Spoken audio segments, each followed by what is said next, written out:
Elдің bağ жеткіс байлығы anın tili. Til улуттун автопортрети деп заманыбыздын залкар жазуучусу Чыңгыз Айтматов айткандай, ар бир элдин улуттун улут экенин далилдеп турган анын эне тили экендигин эч кимибиз тана албайбыз. Ошондуктан ар бирибиз өзүбүздүн тилибизди барктап, баалап, даңктай билели. Бардыгыңыздарды 21 февраль эл аралык эне тили күнү менен куттуктаймын. Урматтуу мекендештер, майрамыңыздар кут болсун. Дорогие соотечественники, ежегодно 21 февраля во всех странах мира отмечается Международный день родного языка.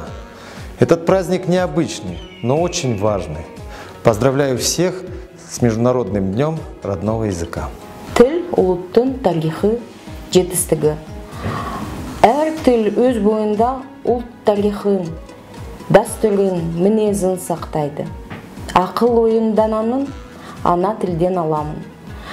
Ана тілі ардақты, ақ сүтіндей ананын.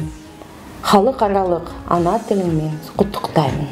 Assalamu alaykum, hurmatli vatandoshlar. 21 fevral xalqaro ona tili kuni bilan hammangizni chin yurakdan tabriklayman. Har bir inson o'z ona tilini unutmasligi kerak.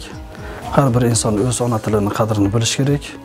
Shu sababdan yana bir bor hammangizni bayramingiz bilan tabriklayman. Davlatyo aziz, zmon, davlamadyo ruhi insoni, az bidilih, bijon va pirostki. Esenmisiz, qadrli vatandaşlar, sizni tuğan til beyremi bilen qutlayım. Bizning til ko'p g'ana xalqlar tillari kebek matur. Salam aleykum aziz dostlar. Sizi ana dil günü münasibətilə təbrik edirəm. Sizə uzun ömür, can sağlığı və hər işinizdə uğurlar arzu edirəm.